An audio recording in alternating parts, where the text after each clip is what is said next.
Bueno, en primer lugar, gracias a todos por venir.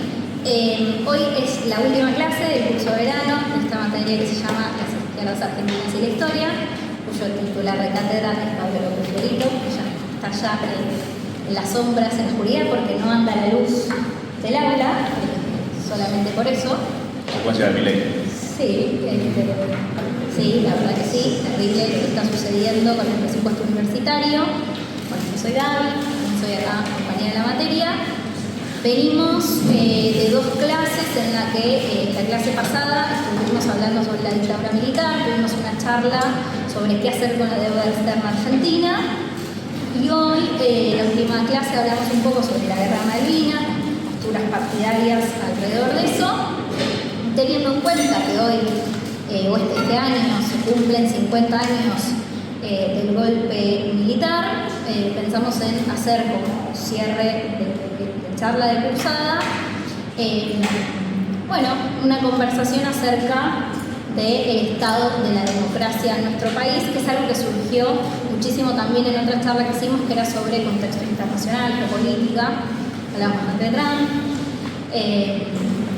Y bueno, para ello tenemos a dos compañeros que ya son habitués y que hay un compañero más que está llegando. Por un lado, Chiqui Castillo, compañero diputado de la provincia de Buenos Aires, que decía que lo vamos a agregar al cuerpo docente Pablo, porque lo traemos todos los años y viene siempre el compañero, hay que ser agradecido también. Sí.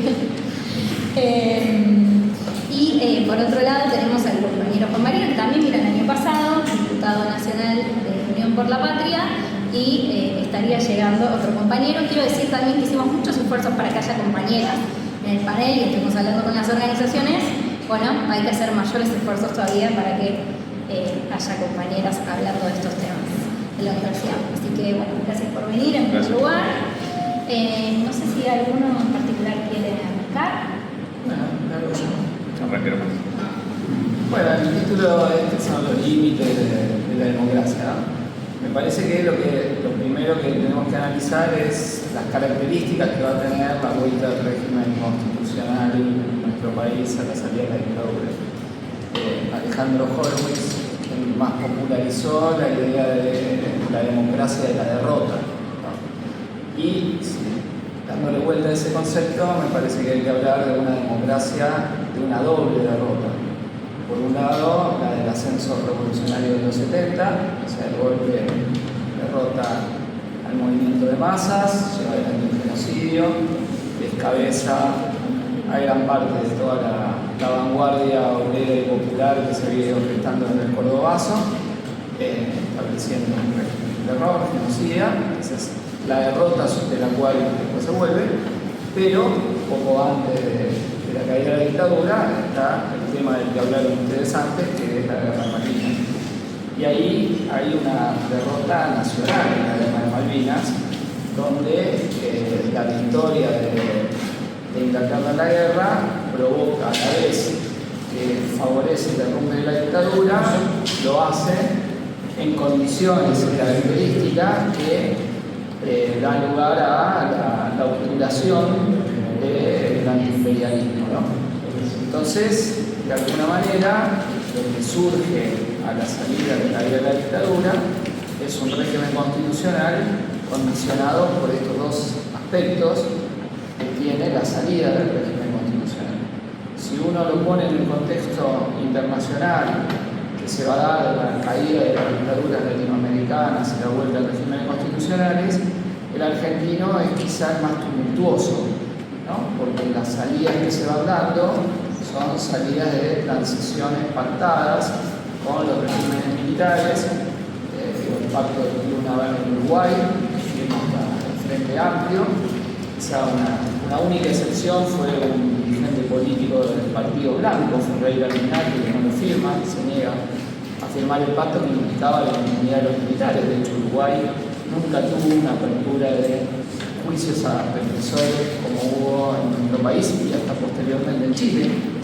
Fue derrotado 2 veces el intento de derogar la ley de caducidad por plebiscito. Entonces es un régimen que surge claramente pactada la transición. Bueno, Brasil ni hablar. es derrotado el proceso de lucha por las directas ya, el 84-85, y termina siendo una transición en donde surge como presidente civil José Sarney, después de la muerte inmediata del que había sido electo por el colegio electoral del presidente. Brasil tiene un régimen dictatorial con apertura del Congreso Civil, en toda la última parte de la dictadura, donde hay dos partidos, el Arena militar y el Modebra, Movimiento Democrático Brasileño, donde estaba gran parte de la oposición burguesa, digamos, dentro del Modebra, y la salida de un gran movimiento de masas, que era la elección directa para el presidente, fracasa, es derrotada, a pesar de la enorme crisis política, apertura. O sea, es una transición donde los militares son intocados. Tal es así que en Brasil el día del golpe era fiesta militar. Y todavía, bueno, Bolsonaro lo reivindica abiertamente y todo, la derecha militar brasileña fue muy fuerte, digo, al punto que Bolsonaro llegó a tener la mitad del gabinete de militares, entre retirados y todavía en acción, a lo Presti, digamos, ¿no? La Presti es el primero que tenemos. En Brasil, el papel de las Fuerzas Armadas quedaron mucho más enteras de la salida de la dictadura militar. Bueno, Chile, ¿qué decir de la salida chilena? Donde se va Pinochet por un plebiscito donde si pierde gana y si ganaba ganaba, porque Pinochet seguía como dictador vitalicio. Es cierto, estuvo al borde de desconocer el resultado del plebiscito que era votado, el plebiscito del no, que era la continuidad del Pinochet directo. Esto le obligaba a una apertura, pero con condiciones de un régimen totalmente condicionado por Pinochet, donde sigue rigiendo hasta la actualidad la Constitución del 80, la Constitución pinochetista, es una constitución plenamente neoliberal. Entonces, digamos, frente a esas situaciones, bueno, Argentina parece más tumultuoso, porque si bien es una salida con un pacto con la burguesía opositora, con la llamada multipartidaria, donde esencialmente el pacto es que se le da tiempo a los militares para organizar la retirada. O sea, no es que se plantea, bueno, se van ya. Bueno, ustedes, entre la derrota de Malvinas, junio del 82, y las elecciones al final del 83, bueno, hay todo un mundo donde organizan la retirada, dictan la ley de amnistía, esconden los archivos sobre los detenidos desaparecidos. Bueno, van preparando el terreno, pero en una situación que tiene un aspecto de desbande. O sea, los dos elementos están inscritos, ¿no? Y sobre todo lo que se va a dar a la salida de la dictadura, que va a ser parte del condicionamiento y parte de este carácter de la derrota, es que no se toca ni la deuda, ni se va a tocar gran parte de toda la obra económica de la dictadura. O sea, con la deuda hay un regateo inicial del gobierno radical, bajo Bernardo Grip como ministro de Economía, pero rápidamente hay una preocupación.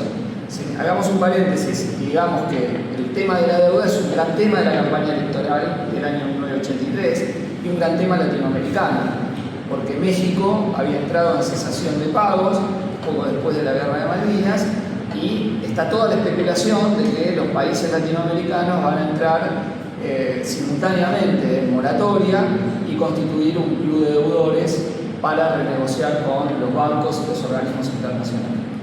La deuda argentina a la salida de la dictadura tenía una composición bastante diferente de la actual. El grueso de toda la deuda era deuda con bancos privados, no con organismos internacionales. Lo que pasa es que los bancos privados exigían a la Argentina un acuerdo con el FMI para renegociar la deuda, ¿no? Una deuda que, como todos ustedes saben, fue engrosada fuertemente con la nacionalización, la estatización de la deuda de los grupos económicos privados, 23.000 millones de dólares de la gran burguesía argentina y de multinacionales que operaban en Argentina, que se pasan como factura al nuevo gobierno.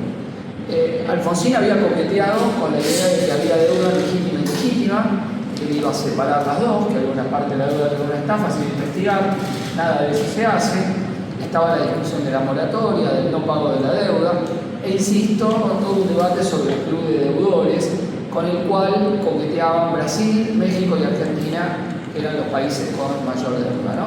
Pero todos hacían reuniones, los presidentes de los 3 países decían, bueno, vamos a hacer un club de deudores, salían de ahí, cada uno negociaba, se iban clavando puñales unos a otros rápidamente.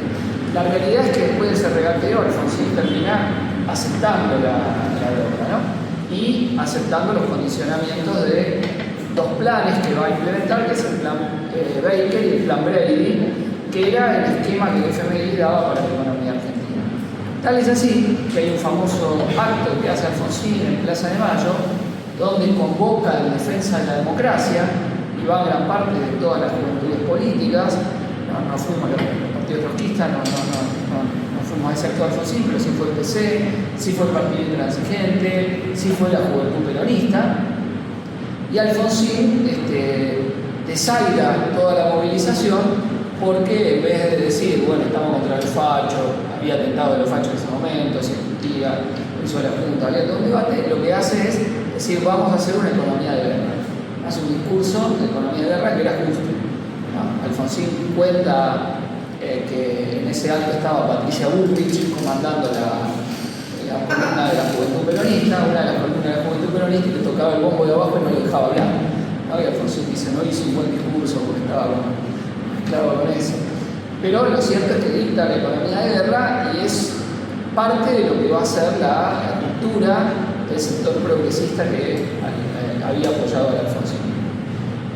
Ustedes quizá conozcan que Alfonsín inicialmente va a lograr el apoyo de una parte muy importante de la intelectualidad que se había ido al exilio y que venía de la izquierda peronista, gran parte de ella, de todo el grupo de los llamados gramscianos argentinos, el sector que había editado la revista y la editorial Pasado y Presente, y que cuando vuelven del exilio, una parte de ellos había editado en México la revista Controversia, que había acompañado el giro a la derecha del Partido Comunista Italiano hacia la reorganización de las democracias como algo a secas, no como democracia burguesa, sino como algo que había que volver a darle otra dimensión a los elementos procedimentales. Y bueno, y ellos vuelven y juegan para Alfonsín, ¿no? Juan Carlos Portantiero, Alicó, que acaba de fallecer Emilio de Ípola, y constituyen un grupo que está alrededor de Alfonsín, se lo conocía como Grupo Esmeralda, pues se reunían en un departamento que tenía un asesor de Alfonsín que era Meyer Woodward, estudiante de socio de compañero mío cuando entré a la facultad, en la calle Esmeralda y Paraguay, entonces por eso se lo conocía con el nombre del Grupo Esmeralda.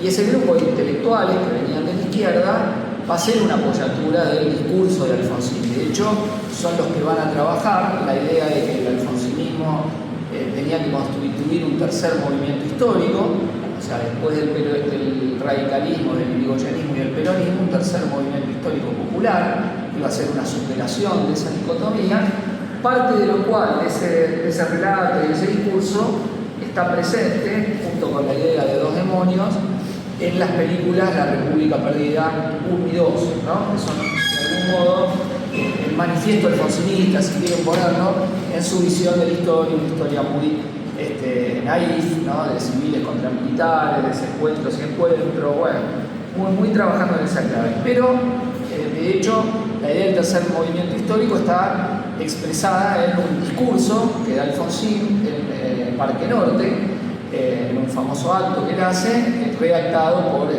Grupo Esmeralda, ¿no? Y ese discurso era la llamada a superar y hacer un nuevo movimiento histórico. La realidad es que ese es un momento del discurso y después un giro a la derecha de Alfonsín, porque todo el pacto electoral que termina haciendo es con partidos provinciales de derecha, como el Partido Federal de Manrique. O sea, ya empieza la zona de equilibrio, el Alfonsín que claudica con el Fondo Monetario Internacional, que acepta los planes y que incluso aplica un plan de ajuste muy peculiar, que fue el plan austral, pero que luego fracasa después de unos pocos meses, ¿no? Un plan de estabilización. En el medio hay muchas huelgas generales, protestas, etc. Pero todo se da en el marco de la renuncia al idea de la revolución. Esa es la realidad de la salida del régimen militar, ¿no? Lo que había sido patrimonio de la vanguardia de la década de los 70, que era que no se discutía que teníamos que hacer una revolución, sino que se discutían las vías por las cuales podíamos realizar la revolución socialista, ¿sí? La estrategia de la guerra de guerrillas urbana y rural, ¿sí? La estrategia insurreccional, que eso cómo se combinaba con la lucha electoral, ¿sí? Dentro del peronismo para lograr la patria socialista, radicalizando el peronismo, o por fuera del peronismo con esto. Ese era el debate en la vanguardia, o sea, el golpe tiene la función de liquidar a una vanguardia que planteaba la perspectiva socialista, ¿no? La perspectiva de la administración del capitalismo, más o menos con algo de redistribución. Eso era justamente lo que se aspiraba a superar. No se puede entender la dimensión del terror genocida sin entender la existencia de esa vanguardia de decenas de miles que estaba distribuida en las distintas fuerzas políticas, pero que aspiraba a la lucha por el socialismo. Tal era la perspectiva de que en la Argentina se estaba viviendo un proceso revolucionario que podía terminar en el socialismo, que surge una gran izquierda peronista. Era una novedad en cuanto a su dimensión y su magnitud. O sea, no que hubiese peronistas revolucionarios que se plantearan la superación del peronismo burgués, digo, para tomar la figura del, ¿no? Pero es una ínfima minoría dentro de lo que era el peronismo en aquel entonces. Lo nuevo es que aparece una fracción muy importante dentro del peronismo que proclama el objetivo del socialismo y la disputa porque va por ese terreno, ¿no? Entonces, la salida de la dictadura, al revés, el horizonte era la democracia, ¿sí? Independientemente de que tales o cuales partidos planteasen, ¿no? La revolución, el socialismo, etc. Pero digo como fenómeno más general, ¿no? Entonces, poner un horizonte por detrás. Se trataba ahora de gestionar el capitalismo como horizonte genérico y no de superar el capitalismo, ¿no? Y eso estuvo en común en el proceso latinoamericano, ¿no? Perry Anderson decía que era lo que el imperialismo cedía el fin de las dictaduras y la apertura constitucional a partir de que quitaba del horizonte inmediato la perspectiva de la lucha por el socialismo, que es la característica, digo, de los procesos del Cono Sur latinoamericano, ¿no? Chile, Argentina, Bolivia, Uruguay, Brasil en menor medida, porque Brasil viene del golpe desde el 64, ¿no? 2 años antes de que se del golpe de Don María. Entonces, los límites, digamos, tienen, por decirlo de alguna manera, tienen límite de origen, lo que viene dado al régimen constitucional. Y la no trascendencia de ese horizonte por parte de los grandes partidos que van a capitalizar la salida de la dictadura, con 2 o 3 observaciones que pueden hacerse. El radicalismo es el partido más colaboracionista de la dictadura. El radicalismo le da cerca de 400 intendentes al proceso militar. Una noticia que sale el diario de la Nación en el año 1978. Creo que dice que hay 700 que le dan los partidos políticos intendentes de ciudades, digamos, pero el radicalismo es el que más le da. Y el radicalismo casi no tiene desaparecido. El radicalismo tiene 2 defensores de presos políticos, y paren de contar. No tiene más.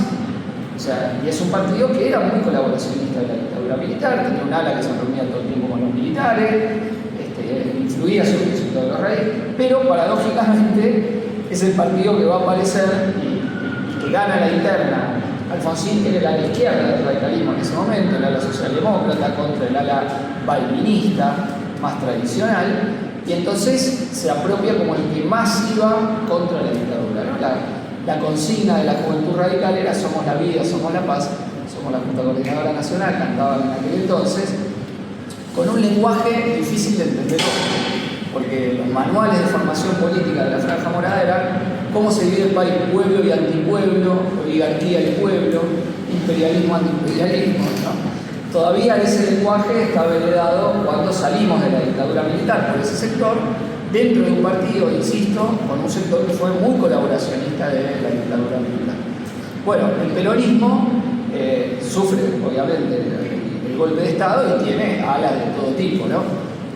Pero cuando viene en el 79 la Junta Interamericana de Derechos Humanos, un tipo de la derecha peronista como Arminio Iglesias firma la declaración apoyando los reclamos de los desaparecidos. Digo, alguien que había sido herido por los propios montoneros en una acción militar y que era la derecha sindical burocrática ligada a la 3A, sin embargo, jugaba ahí. Ahora, el peronismo no decía que iba a derogar la autoamnistía, ¿no? Cuando está la campaña militar, el peronismo lleva de la fórmula Luder-Vittel, donde se comete el famoso furcio del acto de la cancha de Vélez del 17 de octubre del 83, donde Vittel dice la alternativa es liberación o dependencia, nosotros elegimos dependencia, ¿no? Tiene un acto fallido ahí en ese acto, no afirmaban que iban a anular la autoamnistía militar. Entonces Alfonsín diciendo yo voy a anular la autoamnistía, bueno, gana una parte del apoyo muy importante.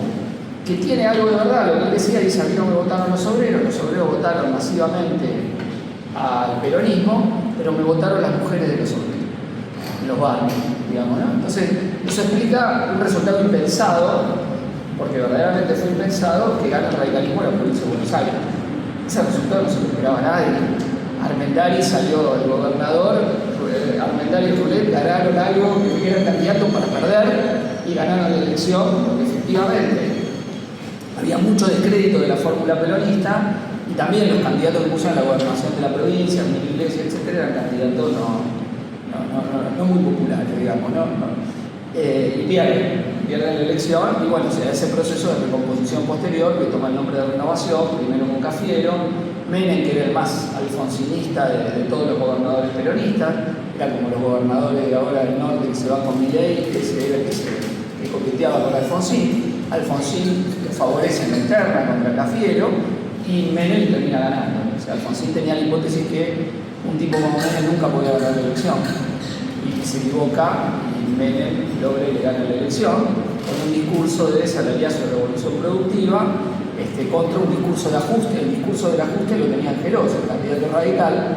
que hace campaña con el lápiz rojo diciendo todas las empresas que iban a privatizar, también enfocando a tratar de ganar una parte del electorado a Álvaro Alzogaray, el hombre de la Unión del Centro Democrático, que hace una buena elección en 1989, incluso cierra la campaña llenando la cancha de River y con un peso en la Universidad de Buenos Aires importante. Llega a dirigir la UPAU 5 centros de estudiantes: Derecho, Arquitectura, Ingeniería, Medicina y Ciencias Económicas. Digo, para tener, cuando dicen nunca hubo jóvenes liberales, yo me río porque había jóvenes de derecha liberal en la UBA y tenía peso, no era la primera vez. Y Angelos hace la campaña para ganarle, pero bueno, como se sabe, Menem tiene un interregno, hace el plan Bungibor, o sea, le entrega lo que es un gran grupo económico. Cuando uno decía, así como dice ahora Pablo Roca, en los 80 se hablaba de Bungibor, era el símbolo de la clase dominante, turista, etc. Entonces le da el Ministerio de Economía a Bungibor Menem para la transición, se muere el primer ministro de Economía, por el segundo fracasa rápidamente. Va Herman González, nuevo pico hiperinflacionario, y tenemos después el plan Caballo, ¿no? El plan de privatizaciones.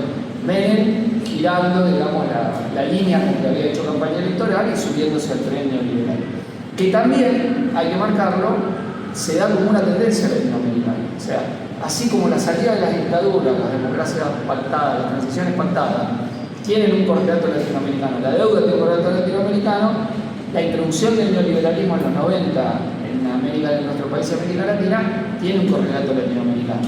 Que no son los partidos de derecha los que hacen esta oleada neoliberal, sino partidos que se reclamaban populares, nacionalistas, nacional popular, etcétera, como quieran llamarlo, y que se suben todos al carro del neoliberalismo. Pasa con el peronismo acá en Argentina, se sube al carro del neoliberalismo con Menem, pasa en Bolivia con el MNR, el Movimiento Nacionalista Revolucionario, pasa en Chile con el Partido Socialista, adoptando la línea de Pinochet. En este caso no es que lo introduce directamente, pero continúa el pinochetismo, se neoliberaliza el Partido Socialista de Allende, era el Partido Socialista socialdemócrata más de izquierda de toda América Latina, que nunca había renegado el marxismo formalmente, pero siempre lo reivindicaba y le había dado a las izquierdas de la Revolución de Chile. Todos se pasan a una burocracia política que lleva adelante el gobierno neoliberal con la concertación.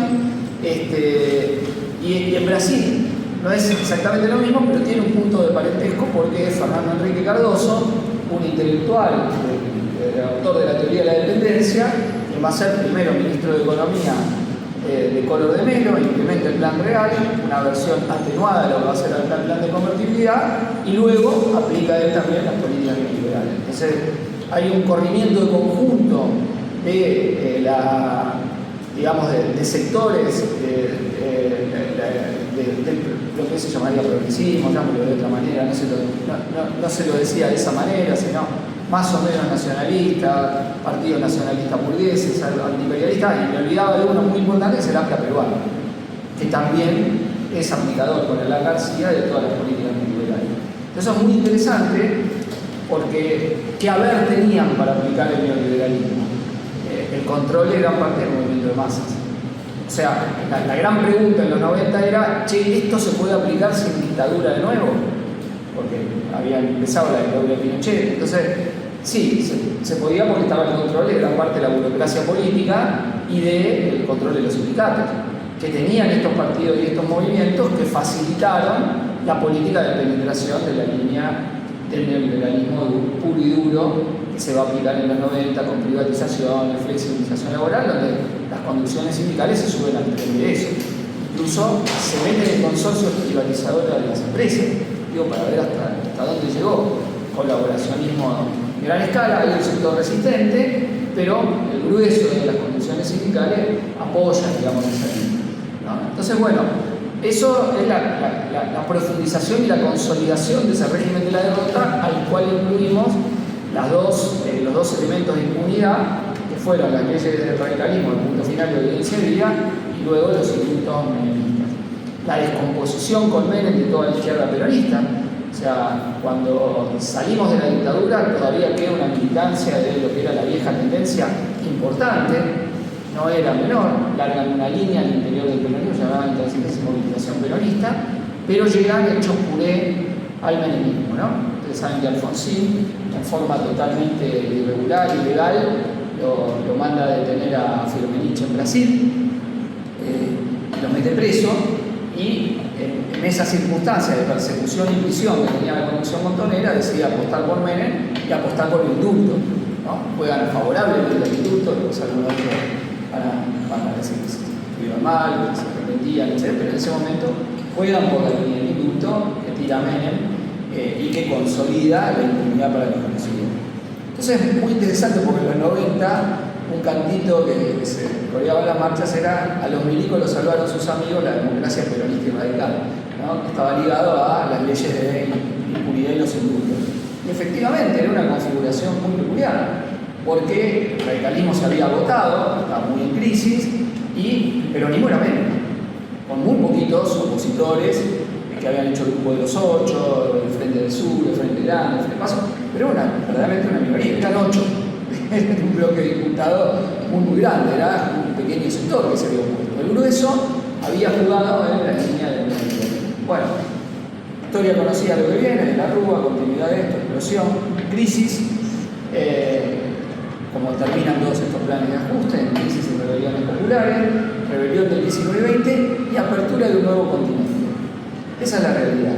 Lo que abrió una nueva perspectiva fue una gran rebelión popular en 19-20 y 19, que abrió a romper un consenso de las clases dominantes y sus partidos en el neoliberalismo. Eso se rompió desde abajo, se rompió por la irrupción popular y dio lugar a un panorama distinto que reconfiguró el sistema de partidos y reconfiguró, si se quiere, la estructura de sentimiento de la cultura política, ¿no? Hasta entonces nadie se salía, movía los pies dentro del esquema neoliberal heredado de los 90. Después de la rebelión popular se empezó a decir los 90 fueron lo peor. O sea, incluso personal político que había sido noventista empezó a decir los 90 no me gustan. Se quería ser impopular diciendo, pero los propios Kirchner, que eran gobernadores de Menem y Cavallo en los 90 y que no habían cuestionado el plan de los 90, después se reubican ya a fin del 2001 y empiezan a señalar los 90 como algo crítico. Por ejemplo, el discurso de Cristina en la Asamblea Constituyente era muy favorable a lo que habían hecho en los 90. El peronismo estabilizó la Argentina y siempre lo logró, lo hizo cuando fue convencional constituyente. Después de los 90 se cambia el lenguaje político, empieza a ser, al calor de la rebelión popular, la crítica al neoliberalismo. Y el sentido común de la crítica al neoliberalismo en toda América Latina, donde hubo crisis parecidas, rebeliones populares con elementos de contacto, movimientos críticos del neoliberalismo y una situación favorable que dura hasta la crisis del 2008 económica. Voy a ir acelerando para no monopolizar demasiado. Entonces, en esa situación, bueno, se crea un nuevo escenario y quiebre del Consenso de Washington, ¿no? El Consenso de Washington que gobierna los 90 hasta las crisis de fin de siglo. Bueno, historia más conocida, el crecimiento económico, desde mi punto de vista, la limitación de los movimientos de protesta a ser estatizados, en gran parte por todo el ciclo kirchnerista, con contención de las protestas populares y luego estabilización en América Latina a partir del ciclo inverso de las materias primas. Crisis, vuelta de gobierno de derecha sin estabilizarse, crisis, vuelta de otro y nuevo ciclo de derecha que estamos viviendo ahora en Latinoamérica. Con una peculiaridad que es un salto en el autoritarismo de este propio régimen.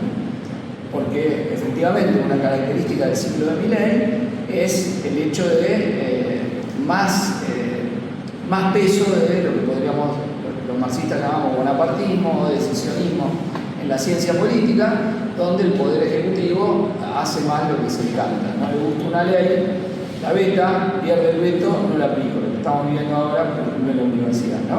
Es algo que no habíamos visto nunca. O sea, vimos muchas cosas desde la caída de los militares hasta ahora, pero no habíamos visto que cuando...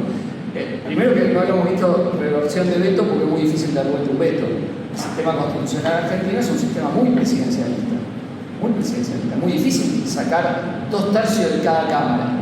O sea, 2/3 de cada cámara para revertir un veto. Muy complicado. Y en este caso, cuando se logra dar vuelta, el tipo dice, no me gusta, no lo cumplo. Bueno, eso es verdaderamente inédito. Se consiente por parte del Poder Judicial el hecho de que hacen leyes inconstitucionales como la reforma laboral y a la vez cuando pierden las leyes dicen no, me cago, no me gusta, no lo hago. Bueno, para sintetizar, idea fuerza. Yo creo que en todo este ciclo vimos una continuidad de la clase dominante, la misma clase dominante que hizo el genocidio, sale de la dictadura, se mantiene, sometimiento al Fondo Monetario que vuelve con Macri y se mantiene ahora como gran elemento condicionante, degradación aún de la propia democracia burguesa, mayor autoritarismo y también la idea de que, me parece a mí, de que o los cambios vienen desde abajo o levantamientos populares o esto se va a alterar un poco, independientemente de cómo se dé el ciclo electoral. Y creo que ahí hubo una cierta comprobación en el gobierno anterior a Milei, en el gobierno del Frente de Todos. Es decir, la aceptación de la deuda de Macri fue un elemento cambiario. Ya listo, aceptás el condicionamiento de la deuda y los márgenes que te quedan de acción son márgenes muy limitados. Aceptás no confrontar con el poder económico y los márgenes que tenés son pocos.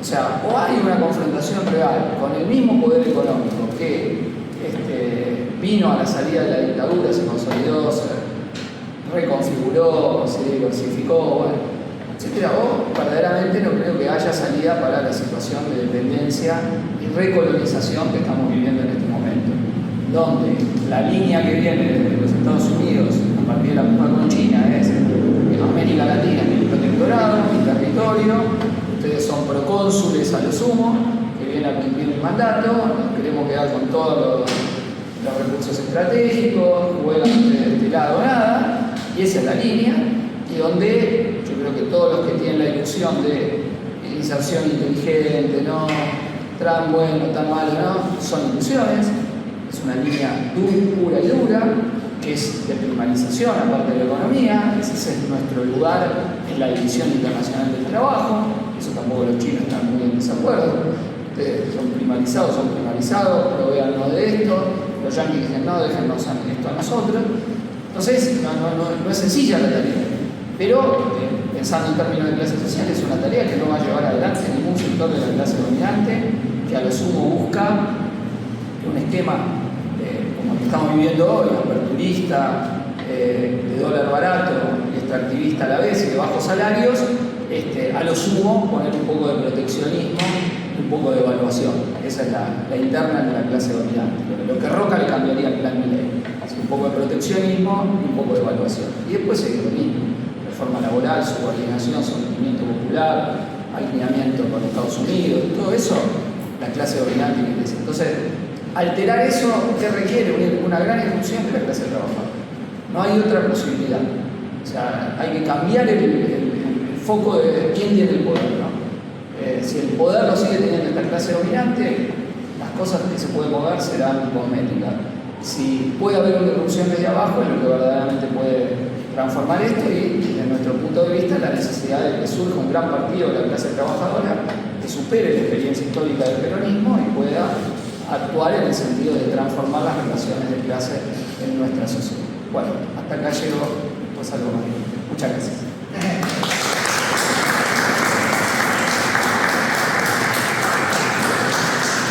Bueno, a ver, me parece importante lo primero, a 50 años, 12 porque faltan 12 días para el tiempo más, a 50 años del golpe, los límites de nuestra democracia.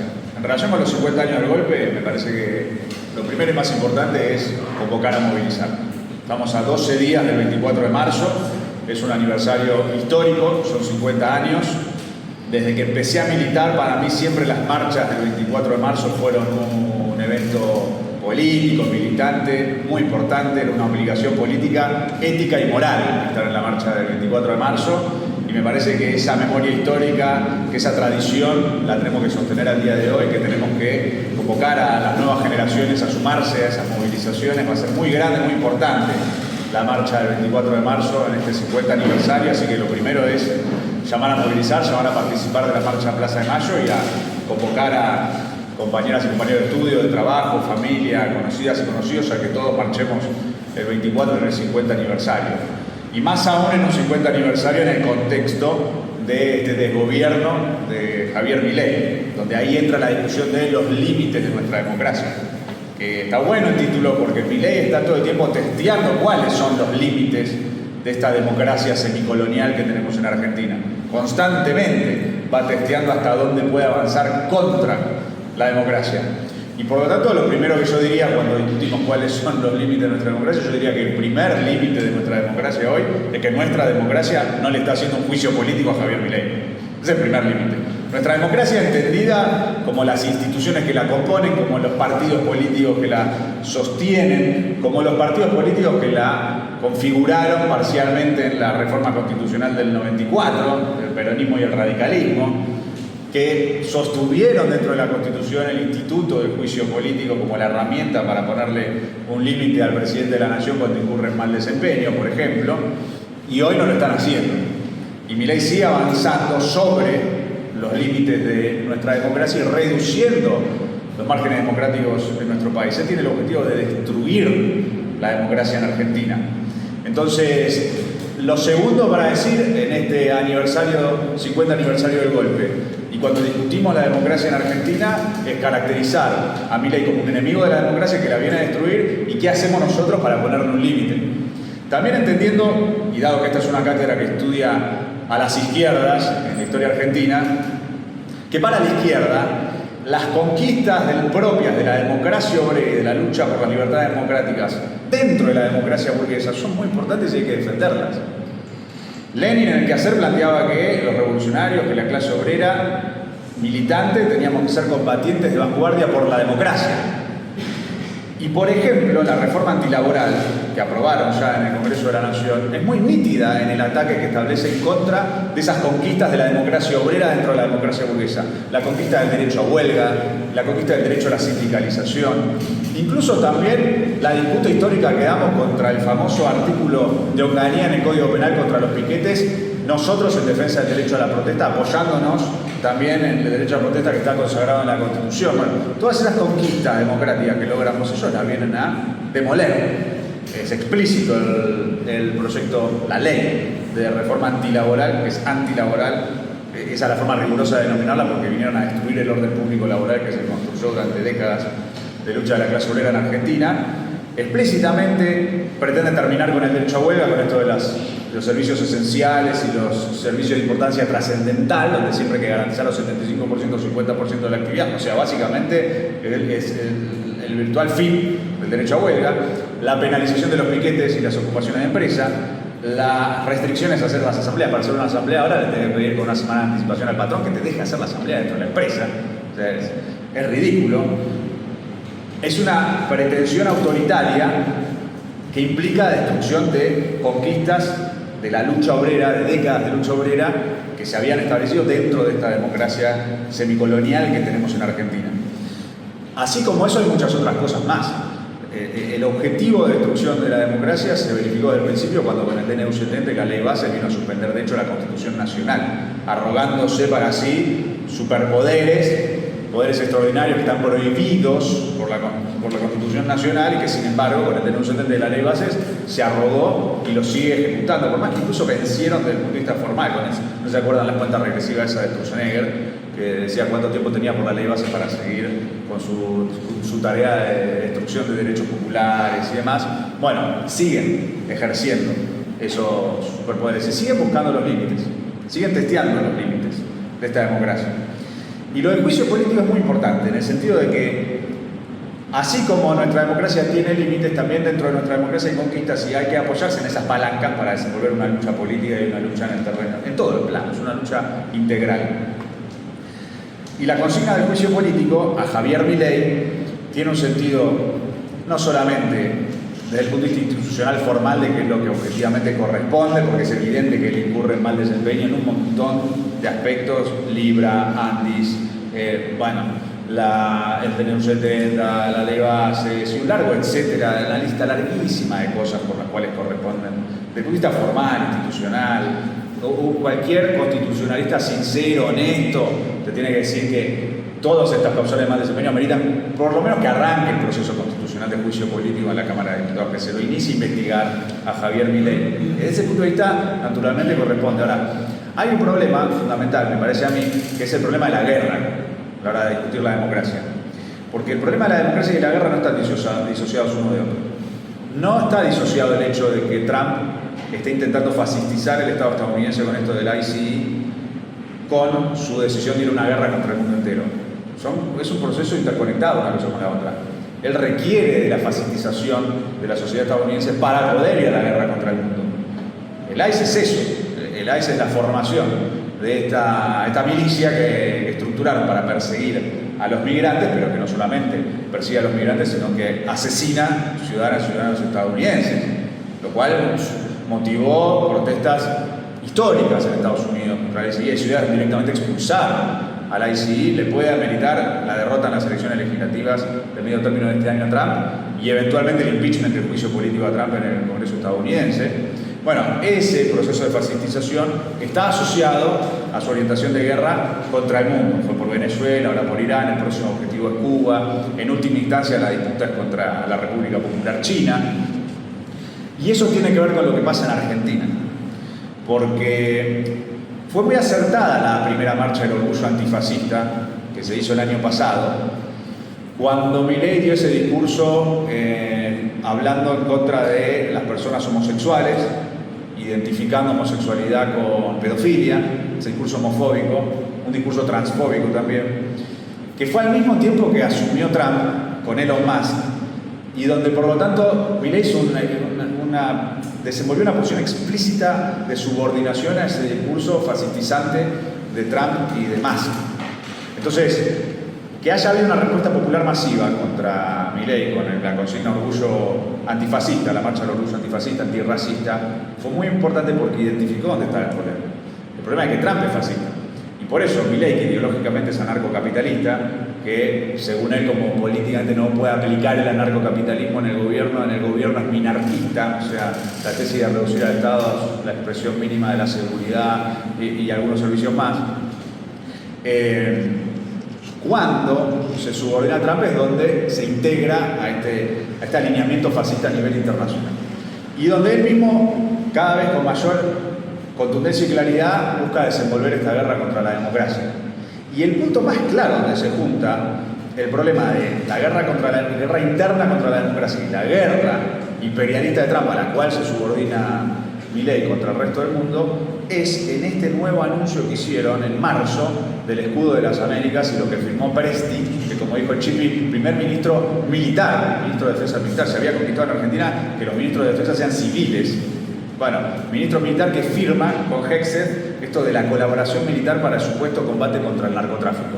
O casualidad, no están los países que sí están combatiendo el narcotráfico, como el gobierno de Colombia y el gobierno de México, que están ofreciendo resultados en el combate contra el narcotráfico. A ellos no lo convocan, lo cual demuestra que no es una coalición que tiene como objetivo combatir el narcotráfico. Es una coalición que tiene como objetivo hacer un escudo para Trump, usar a las Américas como escudo de Trump mientras Trump está haciendo la guerra contra todo el resto del mundo. Cuando Presti firma que va a usar a las Fuerzas Armadas para combatir el narcotráfico, está atacando una conquista histórica democrática de Argentina que se dio por la lucha posterior a la dictadura, que es que las Fuerzas Armadas no puedan intervenir en asuntos de seguridad interior.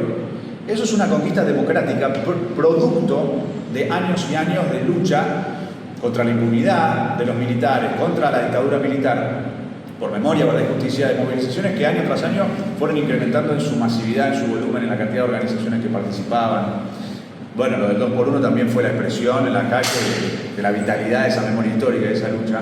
Ellos están atacando directamente esto cuando firman el escudo de las Américas y el acuerdo de Presti con Hexet, donde están diciendo: nos integramos a una coalición militar con Estados Unidos, dirigida por Trump y por Estados Unidos. Y la pusieron a Kristi Noem a coordinar el escudo de las Américas. Kristi Noem era la que estaba como titular del ICE hasta hace un mes. La ponen a ella a dirigir el escudo de las Américas en toda la región, América Latina y el Caribe. Entonces, hay un hecho grave que va directamente relacionado al aniversario del golpe, al 50 aniversario del golpe, que es esta firma de Presti, un acto institucional. Si leen el detalle del acuerdo que firmó Presti, dice que pueden hacer colaboración militar para enfrentar al narcotráfico, a organizaciones terroristas internacionales y en otros asuntos que juzguen convenientes. O sea, cheque en blanco para cualquier cosa. Es muy grave. Y el que firmó Trump el sábado, cuando fue Milei, que estaba desesperado por conseguir la virome de Trump, el que firmó él ahí es el que dice que los Estados Unidos van a estar capacitando a las fuerzas militares de los otros países para estas tareas. O sea, escudo de las Américas, escuela de las Américas, Plan Cóndor, el golpe. O sea, es todo, la alusión es directa, el vínculo es directo, es explícito. Por lo tanto, me parece muy importante adquirir conciencia de la dimensión histórica del momento que estamos atravesando en el 50 aniversario del golpe y de la necesidad de desenvolver una militancia y una lucha en contra de este proceso de destrucción de la democracia en Argentina y de guerra de Trump contra el resto del mundo, a la cual Milei nos está sumando. Pues estamos esperando que Milei empiece a mandar soldados directamente a pedido de Estados Unidos, que empiece a participar de operaciones militares en la práctica dirigidas y decididas por Donald Trump. Bueno, esa es la disputa, la lucha que nosotros tenemos que desenvolver. En el proceso que narró Chipi en los 2000, una de las cosas que se conquistó fue que América Latina y el Caribe sea zona de paz. Es muy importante que América Latina y el Caribe sea... Es una conquista histórica, hasta civilizatoria diría, que América Latina y el Caribe sea zona de paz, que no sea zona a través de la cual se desarrolla la guerra imperialista, que es la guerra de Trump. Milei y los otros 10 presidentes que firmaron el escudo de las Américas, que antes se habían negado a firmar el repudio de lo que pasó al ataque terrorista de Trump en Venezuela, rompieron ese acuerdo, rompieron ese consenso, rompieron esa conquista histórica de América Latina como zona de paz. Y si permitimos que las cosas continúen así, todos los que estamos a favor de la paz y contra la guerra, bueno, estamos en una situación donde efectivamente Trump puede intentar convertir a América Latina y el Caribe en una zona de guerra. Y nosotros no lo tenemos que permitir. Entonces, por eso es muy importante la discusión a nivel internacional en los países donde los presidentes se suman a la guerra de Trump, plantear la campaña, la perspectiva de la renuncia de los presidentes pro guerra para buscar orientar la actividad de la militancia, del movimiento popular, en el sentido de que hay que aislar a esos presidentes, que hay que combatirlos políticamente, que hay que evaluar las posibilidades de lograr su renuncia, que hay que evaluar la posibilidad de ganarles electoralmente. Eso tiene que formar parte de toda una discusión internacional. En Argentina el juicio político a Milei es el instrumento institucional existente para poder desplegar esa lucha política, en la medida en que hoy no existe una tendencia donde uno diga estamos atravesando un momento donde el FMI le suelta la mano, donde venimos con un movimiento piquetero en ascenso, donde hay una división abierta en la burguesía y donde se plantea la posibilidad de, como fue en el 19-20 de diciembre del 2001, un argentinazo de esas características. Hoy Trump lo sigue sosteniendo, por ahora. Hay que ver cómo le van las elecciones legislativas, hay que ver el tema del impeachment, hay que ver cómo es el desenlace de la propia guerra. Cuando hay una guerra puede pasar de todo. Y por lo tanto, hasta que eso no ocurra, nosotros hoy tenemos un instrumento para la lucha política que es el juicio político de Javier Milei, y que para nosotros nos parece muy importante como consigna para el 50 aniversario del golpe y para la movilización estando a 12 días. Entonces eso también como segunda gran conclusión a partir de toda esta discusión me parece que es muy importante. Y en ese sentido, para la izquierda, el problema de la crisis y el problema de la guerra son factores ordenadores de la actividad de la lucha política y de la lucha revolucionaria. Lo digo porque estamos, insisto, en la cátedra sobre las izquierdas y la historia en Argentina. Y dimensionar el momento histórico es también reconocer la gravedad del colapso del imperialismo, y que el colapso del imperialismo, que es el fundamento material e histórico de la guerra imperialista, también impacta muy fuertemente sobre Argentina, y impacta doblemente por la decisión de destruir la industria nacional. Y yo creo que la izquierda tiene que tener una discusión de qué posición toma frente a la destrucción de la industria nacional. Porque también, naturalmente, no es lo mismo una democracia burguesa si hay burguesía nacional, si no hay burguesía nacional. Si se le pudo ganar a Bolsonaro en Brasil fue porque existió un frente encabezado por Lula, pero donde estuvo Alckmin también, que expresa el centrado brasilero, que es la presión política de esa burguesía industrial paulista. Y le ganaron a Bolsonaro por un punto. Se le ganó a Bolsonaro el balotaje, si no hubiese sido Bolsonaro. Bueno, acá en Argentina hay una discusión. La izquierda se coloca al frente de la lucha por las tareas democrático-burguesas, y cuando viene un gobierno que declara abiertamente que viene a destruir la industria nacional y por lo tanto a fundir empresarios nacionales, grandes empresarios nacionales, ¿qué posición tenemos que fijar? Porque forma parte del proceso de destrucción de la democracia. Porque si no existe más burguesía local y solo existe imperialismo extractivo, naturalmente la democracia va a estar muchísimo más restringida, porque son los fundamentos materiales de la democracia burguesa, de la existencia de una burguesía nacional. Naturalmente nosotros, como somos trotskistas, no nos hacemos ilusiones en que la burguesía va a desenvolver una lucha revolucionaria, porque entendemos, una lucha revolucionaria contra el imperialismo, porque entendemos que estamos en el momento histórico, en la época histórica, la etapa histórica, donde la burguesía se retiró de esa lucha revolucionaria, reprimió a la clase obrera, pactó con las monarquías y más. Pero también reconocemos que incluso en esa gran etapa histórica han existido movimientos nacionalistas burgueses que han enfrentado al imperialismo y que han ameritado la necesidad del Frente Único Antiimperialista. Entonces existen las dos cosas, han existido las dos cosas, y Bolivia fue la mayor expresión en el continente de la construcción de un frente revolucionario antiimperialista, la Gran Asamblea Popular Boliviana, y son conclusiones que se deben integrar al bagaje histórico para abordar correctamente la actual situación, porque la izquierda tiene que estar a la vanguardia de la lucha contra la destrucción de la industria nacional, contra el industricidio de Milei, contra el plan de genocidio económico y contra el exterminio de la industria nacional en Argentina. Es importante que también lo registremos, y tiene que ser otra de las banderas del 24 de marzo. Milei el otro día dijo en el discurso: es moralmente justo cerrar empresas, ¿sí? Dijo: voy a hacer todo lo que tenga que hacer para cerrar esas grandes empresas. Para nosotros, ¿es indistinto? No, estamos en contra. Estamos en contra de que haya un gobierno que venga a cerrar esas grandes empresas. Independientemente de quién las está administrando coyunturalmente, que ese es otro debate que tendremos que tener. En el caso de FATE, como la cerraron, los compañeros están permaneciendo pacíficamente dentro de la planta, apoyamos la lucha de los trabajadores por la continuidad productiva, naturalmente. Siempre con la lucha del movimiento obrero. Ahora, de conjunto, hay una lucha conjunta que hay que dar, donde la burguesía argentina deberá mostrar si tiene todavía algo para dar o no. En esta disputa, ellos tienen la pelota de su lado, a ver si van a enfrentar o no al industricidio, y nosotros debemos mostrarnos como la vanguardia en la lucha contra la destrucción de la industria nacional. Porque eso también son los pilares de por dónde pasa la posibilidad de poner un límite al proceso de destrucción de la democracia que está desarrollando Javier Milei y de procesar un reagrupamiento político mayoritario que le pueda o hacer el juicio político o ganar las elecciones. Porque va a apoyarse en la tesis de que la única forma de resolver esto es mediante un proceso de levantamiento popular, es perderse todas las mediaciones que hay en el medio y no explotar todas las otras posibilidades, donde la prioridad política de la militancia popular tiene que ser terminar con el gobierno de Milei. Y por lo tanto hay que buscar todos los caminos existentes en ese sentido. Y hoy el camino fundamental pasa por buscar ese reagrupamiento político mayoritario que le pueda ganar las elecciones. Porque el juicio político que nosotros lo estamos planteando en minoría hoy. En minoría. Hoy somos 2 diputados los que firmamos ahora el juicio político. Hay antecedentes, hubo compañeras y compañeros que antes presentaron el juicio político. Cuando fue lo de Libra, como Bloque Unión por la Patria lo presentamos, lo presentó el Partido Socialista, lo presentó el Partido Obrero, después hubo otras presentaciones por el tema Malvinas, de Aldo Leiva, de Agustina Propato, pero hoy somos 2 los que lo estamos planteando.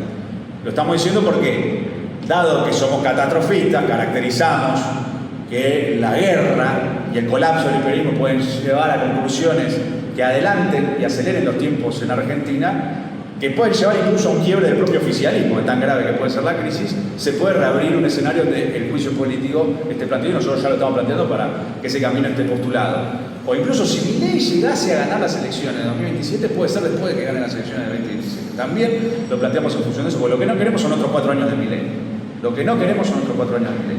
Entonces, es con estos postulados, con estos planteos, que nosotros abordamos el 50 aniversario del golpe de Estado. Y bueno, me invitaron a una charla en una cátedra de la Facultad de Sociales en un ámbito académico, pero yo no soy académico, soy militante.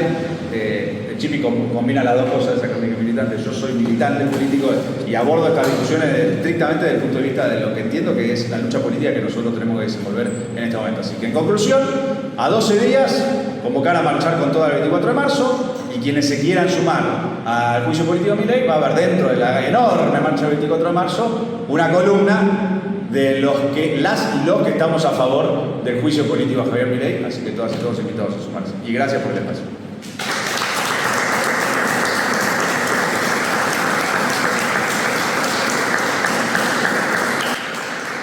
Bueno, si les parece, abrimos a algunas preguntas, comentarios. Antes de abrir este espacio, sí algo me gustaría decir, visto que estamos a una cuadra de San José 1. ¿Cuántos unos dije? ¿Ya dijiste todos? Bien, no, faltó uno. 11-11, San José 11-11, donde se encuentra Cristina Fernández de Kirchner, presa y proscripta. Me parece que eso hay que decirlo en el marco de los 50 años de golpe de Estado.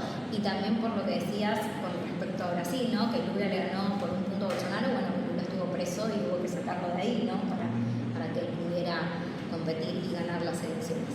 Bueno, dicho esto, bueno, ya hay una mano levantada. El pueblo hermano de Brasil luchó para que Lula salga y nosotros no estamos haciendo absolutamente nada. Una sola movilización hicimos por Cristina, nada más. Como pueblo agradecido, una sola movilización hicimos. Van a la casa, pero tenemos que ser como hizo el pueblo brasileño, luchar hasta que la Corte Interamericana la suelte. Les parece que hagamos una ronda y juntamos varias. Tímidas. Si es por mí sigo, Yo tengo una inquietud con respecto al tema coincido con que este gobierno se amasa siempre lucea sobre el límite que puede achicar la democracia y restringir los derechos laborales, derechos cívicos. O sea, ni siquiera podemos protestar como podemos todos los miércoles con la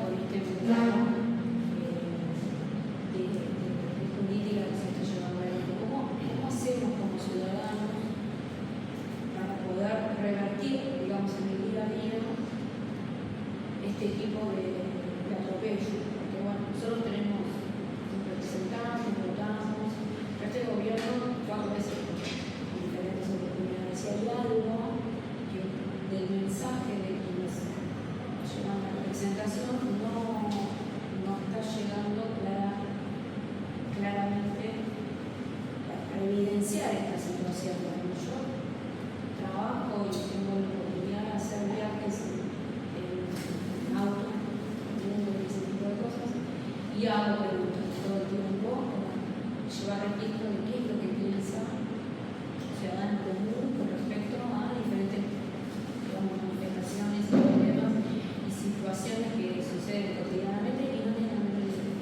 Muchos de ellos no les importa, no sé, no estoy al tanto, no creo que sea tan así, no hay un cambio, pero son repeticiones en las respuestas y a mí me genera mucha preocupación poder darle un mensaje que sea un poquito más creíble, ya que no le llega a medio de comunicación, pero como hacemos como para empezar a poner un poco más de resistencia, o sea, chique de la democracia tal cual la concebimos o la conocemos o creemos que es el tipo ideal de democracia. ¿Alguien más? Una pregunta ahí para cualquiera de los dos. ¿Cómo la existencia del gobierno de Milei permite discutir todo el proceso anterior, desde el golpe para acá? Digo, ¿cómo piensan la estrategia de salida, de alternativa? Porque creo que se mencionó también en las intervenciones. Hay 50 años, pero hay un bloque de clase dominante que está fortalecido, ¿no? Y que si no vas hacia ahí, siempre jugás en la cancha con las reglas de juego que te plantea el enemigo. Digo, a 50 años de ese proceso, un bloque de clase dominante totalmente fortalecido, ¿no? Con un gobierno de esta característica propio de sus intereses, en el marco de un repliegue y reposicionamiento del imperialismo norteamericano en toda la región de América Latina, etc. Digo, ¿cuál es ahí cómo piensan ustedes lo que se hizo, ¿no? Y cómo piensan, y si piensan que hay que reconfigurar las prácticas políticas, las prácticas de acumulación de poder, de construcción de poder, hasta hacia esta etapa que se viene, que creo que va a ser de un grado de injerencismo de mayor nivel de gravedad, ¿no? O sea, que la pregunta es esa: si hacia atrás tenemos 50 años, un bloque de clase dominante muy fuerte y que no se lo ha tocado, ¿cómo vas contra eso en el marco del reposicionamiento yanqui en América Latina? ¿Seguimos haciendo lo mismo que venimos haciendo o hay que construir y reconfigurar la práctica de la construcción del poder popular de los trabajadores? Ya bien. Sí, yo quería preguntar, primero esclarecer, Manu iba a venir, Manuel Santalegui de la Cámpora, pero le surgió una reunión en el día de hoy, no se pudo mover y no pudo venir, estuvimos ahí hasta el último momento viendo si podía venir y no hubo caso. Dicho eso y pidiendo disculpas al cuerpo, a la presencia y a la cátedra también, estuvimos dialogando para ver quién podía venir, nada. Y lo que quería preguntar tiene un poco que ver en sintonía con lo que estaba planteando la compañera, en función de las repercusiones que estuvieron dando, pareciera que es una cuestión de una estructura política que a priori siempre tuvo una delimitación formal preestablecida.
no iba a suceder nada. Digo, mencionaban el caso Libra, mencionaban un montón de otras cosas que fueron surgiendo que parecían tan escandalosas que uno, atestado de malas noticias, no puede darse cuenta de qué está mal y qué es simplemente inadmisible, porque pareciera que hay un límite que ya no existe.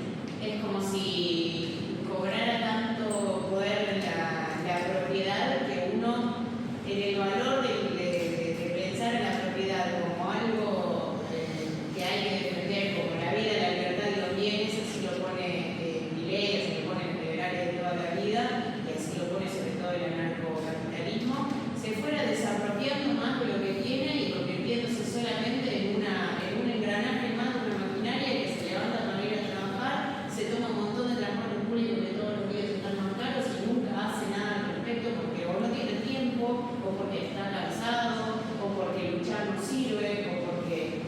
Y pareciera que esos momentos de fermentación social nunca llegan, ¿no? Que nunca va a llegar el 2001, o sea, que no hay asamblea banal que pueda sustentar esta relación distópica y completamente terrible, donde el poder cada vez se concentra más en unos menos. En ese sentido les quiero preguntar, ¿puede resolver la estructura política algo que no puede dar una conciencia popular? ¿Hay manera de recuperar eso? ¿Se puede pelear contra la idea de que nos merecemos algo más? ¿Podemos recuperar desde la estructura política una identidad y una necesidad de que la vida tiene que ser digna, de una autoestima de la gente? ¿O simplemente hay que tratar de resolver con las estructuras que nos quedan, que alguna vez estuvieron representando la voluntad popular, un mínimo común de cosas, de derechos para la gente, que incluso ni nosotros mismos terminamos de defender? No, hay dos o tres cosas que vienen a la reflexión de esta charla. Si uno piensa,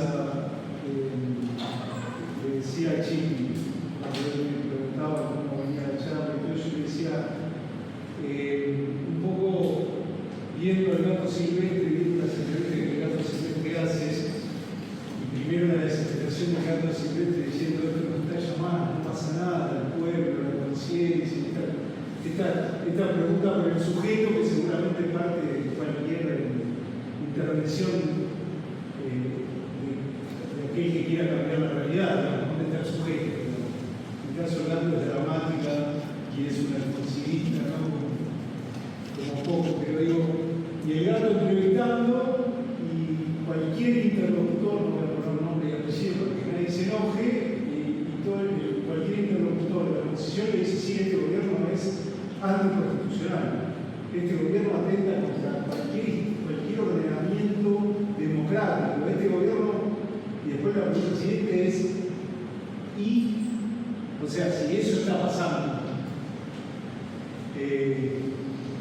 ¿por qué no se hace nada? Bueno, claramente porque esa democracia no convoca a ningún sujeto para que la defienda. Digamos, por algo, Javier Milei, por el impulso de la Carta, puede decir: bueno, muchachos, abrazo de todo, porque no hay que defender, de lo que yo me sienta parte, ¿no? Ahí uno puede venir a pasar en otro momento histórico donde había sectores que se sentían parte, digamos, ¿no? Esa es una de las cuestiones, digamos, cómo el movimiento nacional popular de izquierda puede organizar porque de lo que se trata no es que estalle, esperando lo que estalle, sino porque justamente el 2001 fue un estallido, por eso el estallido concluyó y podría haber ganado, así como ganó Néstor Kirchner, podría haber ganado Carlos Saúl Menem, digamos, en esa instancia electoral, digamos. O sea, el control, la cuestión y la emergencia que relataba Chini de lo popular, bueno, fue algo, uno podría decir, había algo de moneda tirada, podría haber ganado.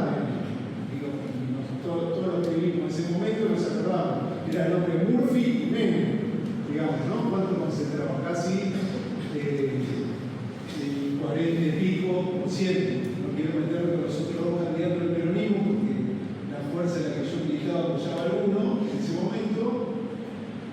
Pero digo, López Murphy y Menem, que concentraban esa idea del neoliberalismo puro, concentraron casi 40 y pico %, digamos, ¿no? Entonces, había algo de la moneda que giraba al azar. O sea, el levantamiento popular, pero es el levantamiento popular que no pudo ser capitalizado por ninguna fuerza, ¿no? Por un programa progresivo. Después, por supuesto, fue Néstor Kirchner y el viento de cola, que seguramente a veces al kirchnerismo le gusta subirlo, ese viento de cola permitió, ese viento popular, profundamente popular, permitió poder hacer las cosas que se hicieron, digamos. Después cada uno puede evaluar el grado de positividad que esas cosas tuvieron, pero bueno, frente al gobierno de Macri, el gobierno de Alberto, el gobierno de Milei, esas cosas que se hicieron parece una panacea. Es el peronismo seguramente realmente existente de muchos de los compañeros por la edad que tenían, el peronismo que vivió mi abuelo, que vivió mi viejo, pero el peronismo realmente existente, la panacea para hablar en términos clásicos, de la democracia, de la revolución democrática burguesa, realmente posible. Entonces, para mí ahí hay algo de ponernos a pensar cómo se estructura eso. Me parece que hay modificaciones estructurales en el sistema capitalista, por lo menos en el plano de la generación de subjetividades, que por eso no pretendo que lo resolvamos hoy, porque creo que es muy difícil, pero la generación de subjetividades que cuesta la construcción de identidades colectivas y de sujetos transformadores. Me parece que hay algo de cómo en el sistema capitalista las relaciones intersubjetivas. La vez pasada tenía una especialista argentina de inteligencia artificial que estudió en esta facultad, sociología, y por la revista, voy a ser una de las revistas más importantes del mundo, la nombraba como una de las personas más influyentes de inteligencia artificial. Y la pregunta que le hacía yo, y yo tampoco la puedo resolver, es ¿cuánto de todo el esquema tecnológico generado por el capitalismo en la actualidad genera algo irreversible en las relaciones de los sectores sociales, de la clase social? La construcción de un colectivo, ¿no? La construcción de un colectivo en una fábrica en los 60 era sencillo, digamos. Entonces uno no se sorprendía en una fábrica de los 60 que alguien diga yo voto al Sogaray.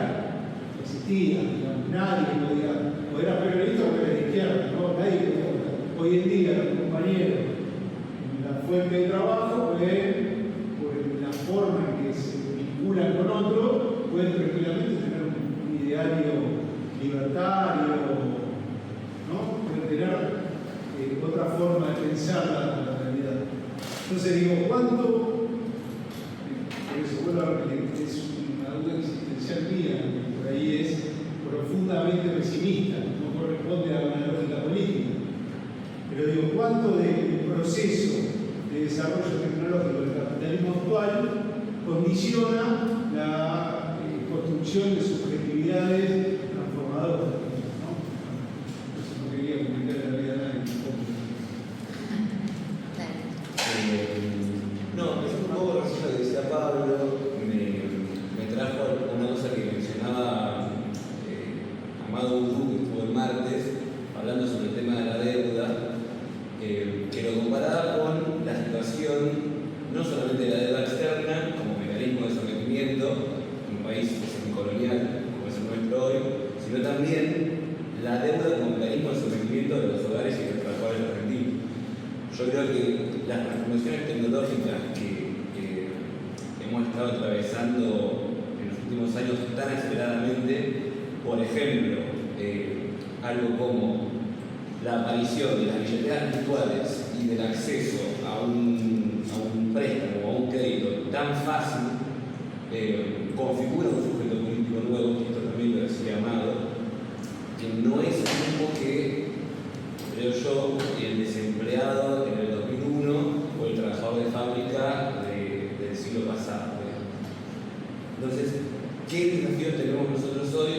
quizás el nuevo sujeto político, que son los trabajadores, que siguen siendo trabajadores, como decía también, el trabajo sigue ordenando la sociedad, pero es otro sujeto político ese, que quizás también con las nuevas tecnologías, las plataformas y demás, de alguna manera no es un desempleado, pero tampoco es un trabajador formal.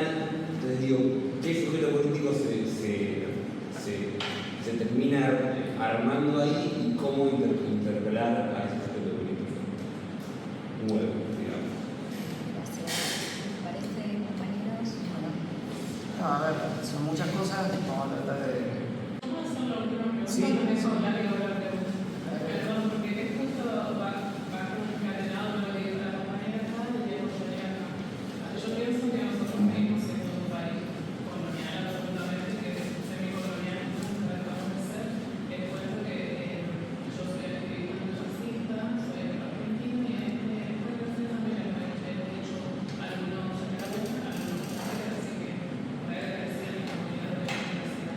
Entonces, eso por un lado es que lo que yo creo que decía Brasil, que comparamos con Brasil, pero también es como desbalanceado, porque en Brasil, por ejemplo, tenemos la diferencia que existe en el cupo laboral afro hace muchos años, desde hace poco nos fuimos testigos de que el racismo es muy severamente castigado ya, y acá no pasa nada, 3 años no pasa nada, y hace poquito, yo no miro la semana, pero cuando la comunidad exige, nos ponemos todo en conocimiento y en ambos para poder activar desde lo que podemos claramente porque en Alemania sucedió mucho racismo tremendo y sucedió la expulsión de una persona que no es de Argentina, violentó de manera muy racista a otra migrante también que vive en Argentina, que se llama Marina, y era absolutamente afro. Entonces, alguien en Argentina ni siquiera se entiende cuál es la diferencia entre racismo, xenofobia. Como sociedad tenemos un montón para ganar, para educarnos, pero bueno, eso ya es algo a nosotros, mi comunidad negra, nos parece utópico, pero no dejamos de soñar, ¿no? Entonces, eso para mí, la comunidad precolonial todavía en un país puede ser semicolonial. Eso por un lado quería tomar esto de la balancear. No, es que o sea, es que comparé, No, y tenemos que tomar ese ejemplo. pero tomar ese ejemplo también no va porque con Cristina justamente acá son procesos que tenemos que estar absolutamente con las personas que creemos que es injusto hacia energía, de noche, o sea,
yo creo que lo primero, se mencionaba que estamos en medio de una guerra, lo primero que tenemos que enfrentar esa guerra, no la guerra en general, sino estar por la derrota de los Estados Unidos y del Estado de Israel con absoluta claridad.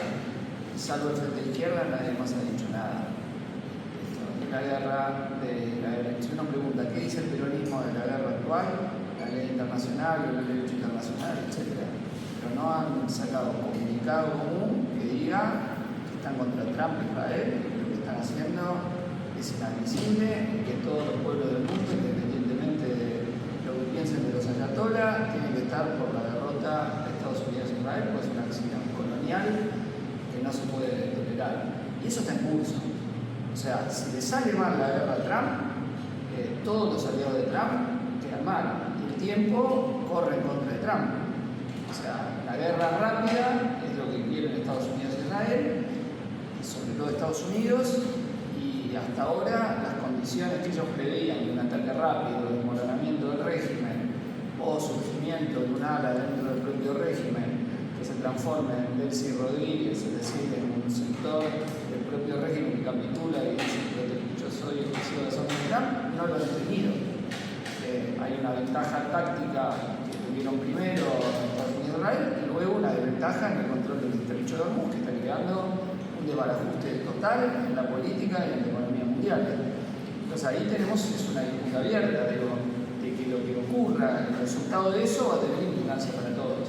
Ya tiene una implicancia económica, están subiendo los precios de las materias primas en todos lados, el petróleo, y eso impacta en la inflación mundial, va a impactar ya en la inflación en nuestro país, va a ser un acelerador de la inflación, donde los mayores ingresos que tengan por exportaciones de materias primas no va a compensar el daño que está viniendo, incluso digo para todo el esquema de Milei, ¿no? Donde aún sin esos precios ya le volvió a dar el índice de hoy 2,9, o sea, no una caída, sino una continuidad de lo que está, y ahora con el aumento de los combustibles es un formador de precio de conjunto por el elemento logístico que tiene, y bueno, eso es un elemento abierto, donde para nada está dicho que van a ganar Estados Unidos y Israel.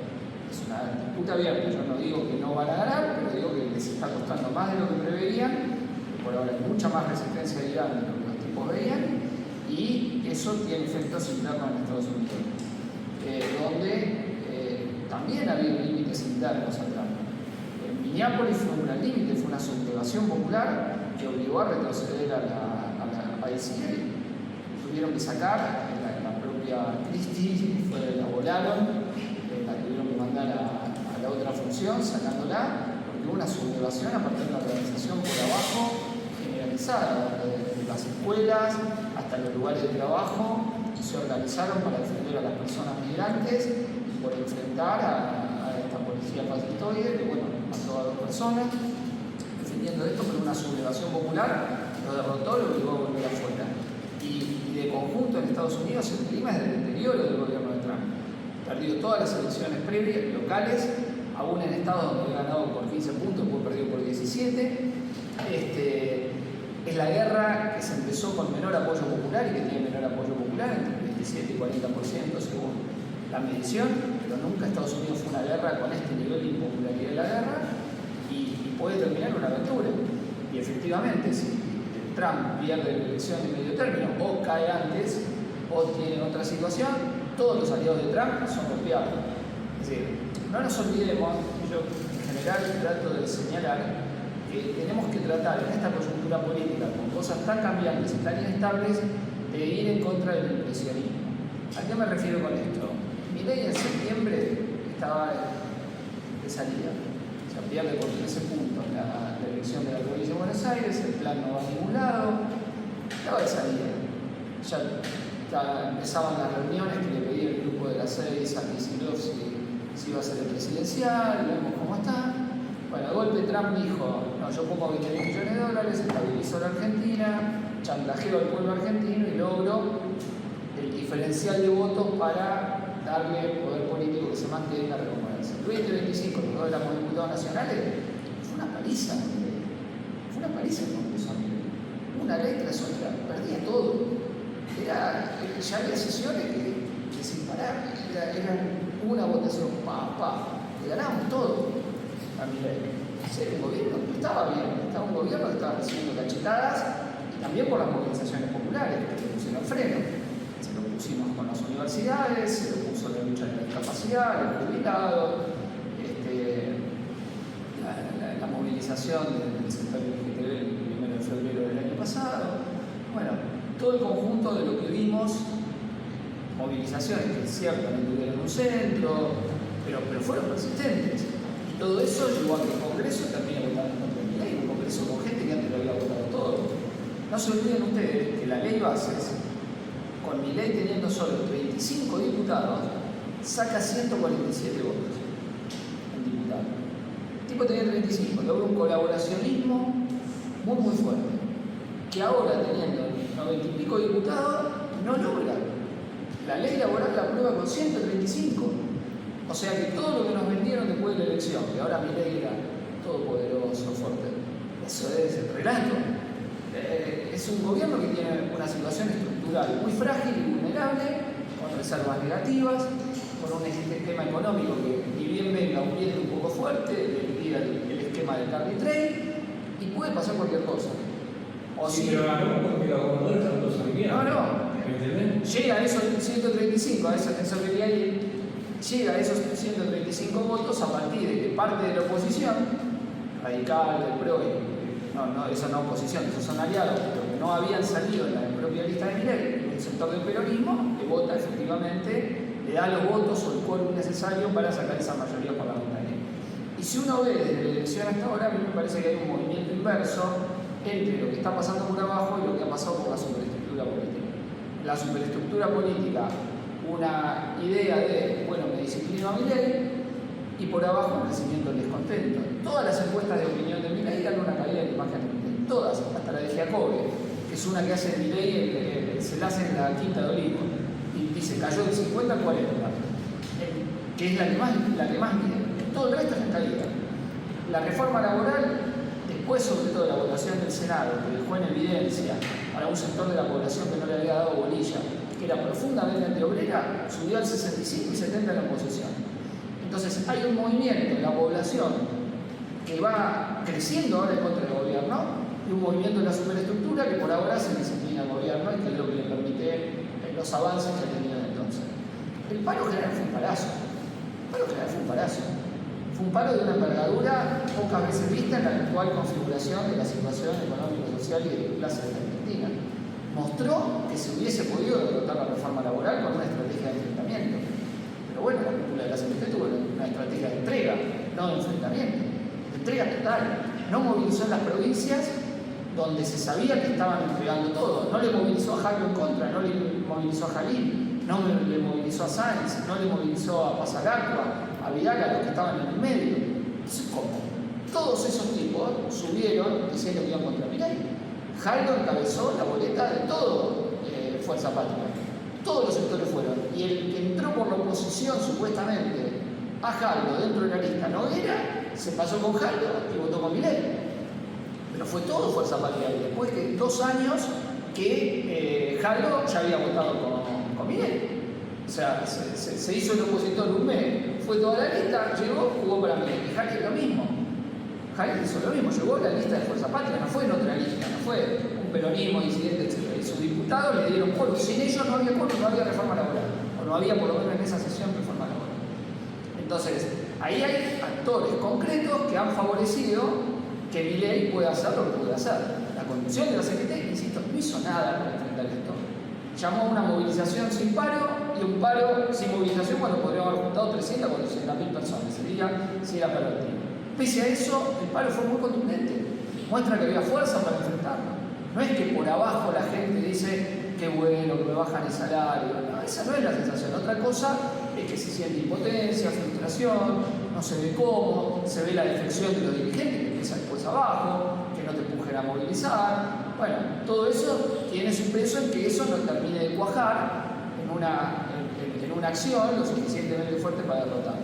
Pero donde, insisto, lo que lo salvó, lo que le permitió ganar la elección, Trump, ahora puede ser el salvavidas del plomo de Milei también. Y puede ser lo que le escurra poder político y lo Y esto no lo digo para apoyar a un sector de clase dominante, lo digo como descripción. O sea, hay un inicio de diferenciación en un sector que dice mi ley lo va a enviar y que está empezando a jugar y a construir el Frente Nacional de Pichetto, digamos. Porque vos mencionabas lo de Lula. Bueno, lo de Lula es la apuesta de Roca. Roca en Techí juega con Pichetto para la línea Lula-Alquimil acá, con un candidato centro-derecha y Kicillof, una interna, y eso va.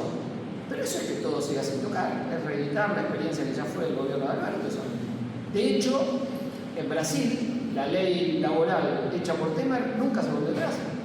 O sea, Brasil antes que nosotros votó una reforma laboral tan antiobrera como la que tenemos ahora, en el interinato de Temer antes de llegar a Bolsonaro.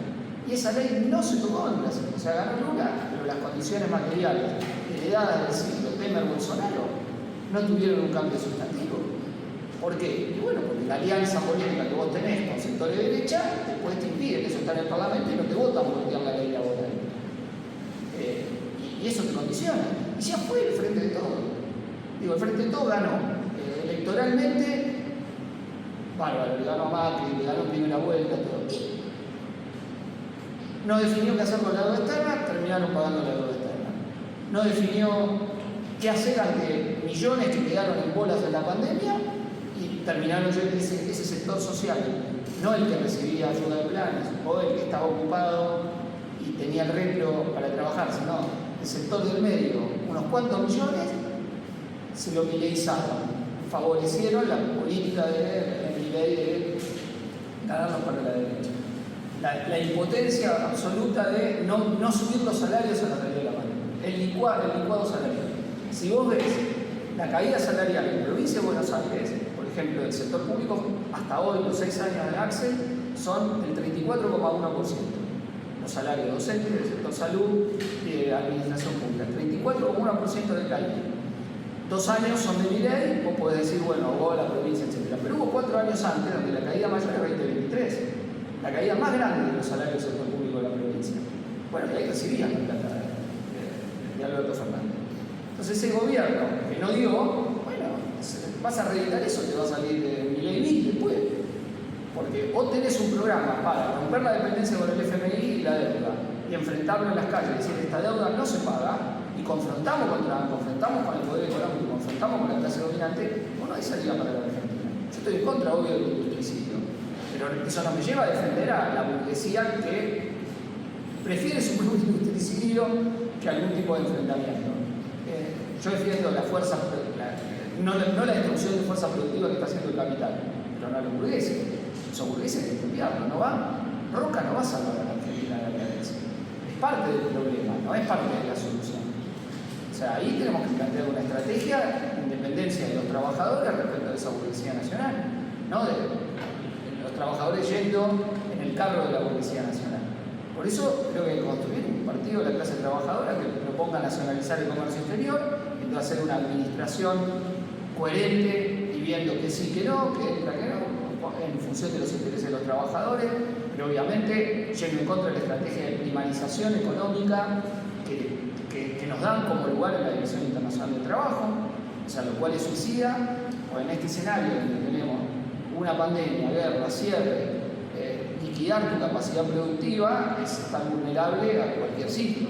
Lo que ahora planteaba Juan respecto de FATI la situación. Vos tenés una fábrica que produce neumáticos para camiones, colectivos, etc. Suponete que eso no lo tenés, importás, se quiebran las cadenas comerciales por una guerra, lo que sea, ¿y qué haces?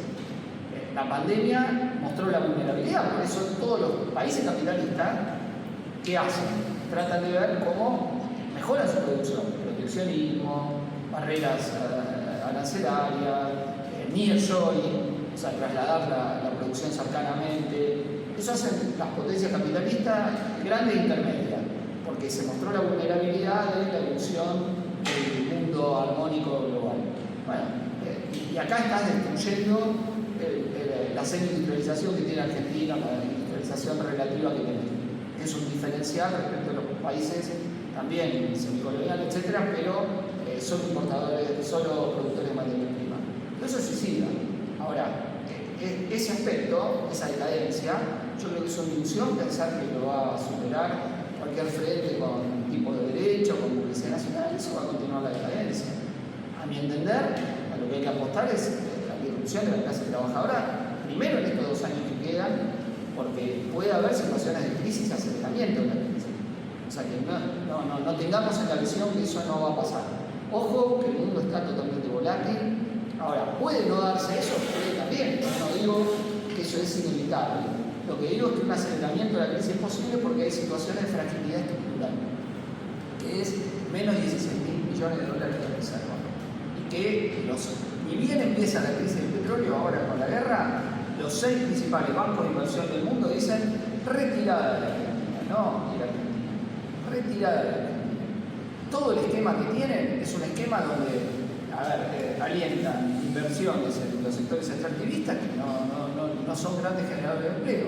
Y la inversión en la Asamblea Legislativa diciendo la minería va a crear 1 millón de puestos de trabajo. Bueno, Chile tiene 280.000 puestos de trabajo en minería. Es imposible, digamos, el país que lo tiene más expandido, que quise hacer de Chile. O sea, es una... Y además sería nefasto para el país, digo, poner que todo el experimento de la liquidación de los glaciares, etcétera, donde se viene otra traición de una parte del peronismo. Ya, digo, ahí... Sí, no cerran la Perdón, fábrica. bueno. Otra traición se viene en la ley de glaciares.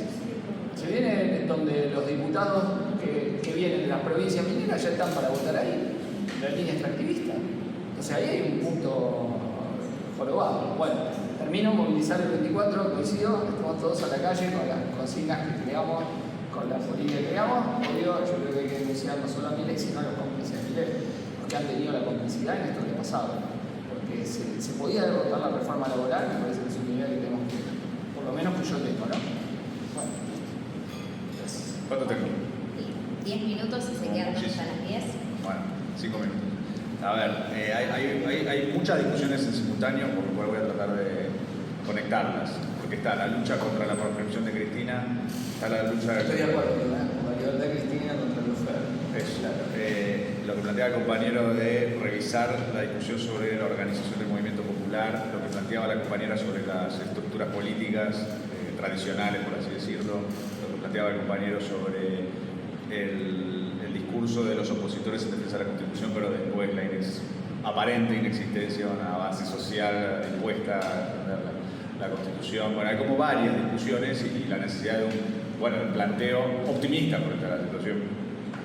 Yo por naturaleza soy optimista, entiendo que nuestra fortaleza está en la debilidad del enemigo.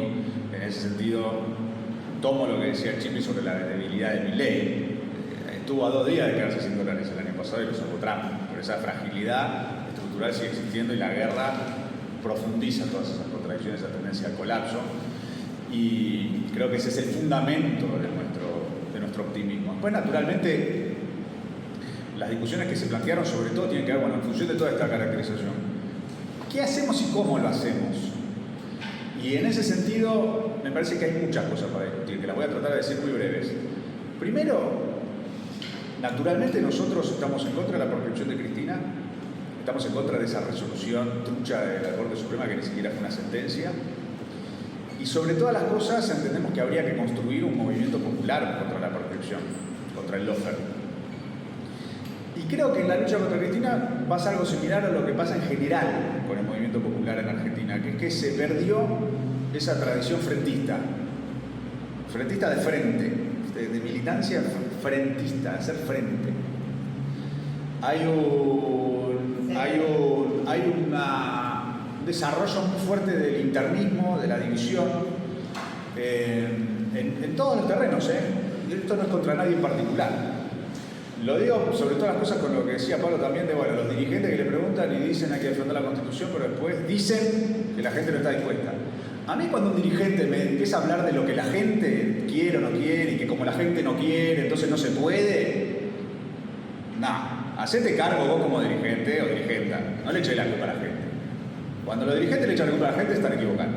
Pues primero tienen que discutir qué hacen en su condición de dirigentes o dirigentes frente a la situación. Que tratan de construir, que tratan de hacer, qué escenario tratan de desarrollar. Las condiciones se dan, pero también las condiciones se generan, son las dos cosas. Entonces, yo nunca le echo la culpa a la gente. Primero hay que discutir qué hicieron las dirigentes y los dirigentes frente a este proceso de destrucción de la democracia. Nosotros en cada etapa planteamos distintas propuestas, orientaciones de qué entendíamos que había que hacer en todos los planos, en el terreno político, en el terreno jurídico, en el terreno de la movilización, y no se hizo todo lo que se podía hacer para tratar de enfrentar, poner un límite y decir basta Milei a este proceso de destrucción de la democracia. Primero y antes que nada, como primera condición, un frente contra Milei. Primero, che, bueno, lo que estamos contra Milei, nos juntamos, nos sentamos en una mesa y coordinamos qué vamos a hacer contra Milei. No pasó y no pasa.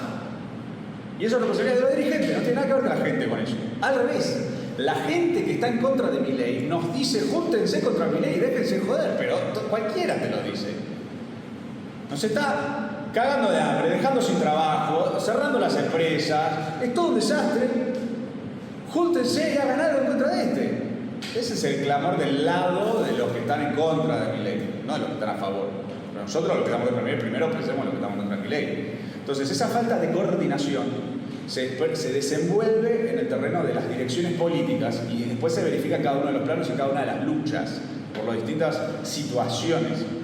Se verifica la discusión sobre la lucha contra el DNU 70, que nunca nos juntamos a ver todas las acciones institucionales que podíamos desenvolver contra el DNU 70, por ejemplo. Se verifica también, entiendo yo, en la lucha contra la proscripción de Cristina. Pero yo lo digo porque yo fui a las reuniones y propuse, y dije, armemos un comando donde estemos todas las organizaciones que estamos contra la proscripción de Cristina y discutamos ahí cómo hacemos una campaña, cómo nos movilizamos y demás. Y no pasó. Pero tampoco quiero focalizar estrictamente en eso porque veo que no es un problema estricto de eso, es un problema en general que nosotros tenemos que superar mediante nuestra militancia. Y así como hay que dar una lucha exigiéndoles a las dirigentes y a los dirigentes que basta de internismo y que hay que unirse contra Milei, también es algo que tenemos que discutir las y los militantes populares. Porque lo que decía el compañero, bueno, el movimiento popular tiene que revisar algo. Sí. Había una tradición histórica que la construyó el movimiento piquetero en Argentina, antes también las coordinadoras interfabriles, hay toda una tradición histórica de la militancia popular en Argentina, de tener una militancia frentista. Las comisiones internas en los lugares de trabajo se construyeron de forma frentista entre diversas tendencias políticas. El movimiento piquetero, sus grandes asambleas piqueteras nacionales eran asambleas convocadas de forma frentista por distintas organizaciones que se reunían sus dirigentes, coordinaban y llevaban adelante una acción en común. Entonces el movimiento popular, la militancia popular, tiene que recuperar esa tradición y es necesario hacerlo. Entonces, por ejemplo, se reunió un espacio para convocar a la marcha del orgullo antifascista. Después no continuó ese espacio para dar una lucha permanente en contra del fascismo. Se hizo de vuelta la marcha este año y bueno, está.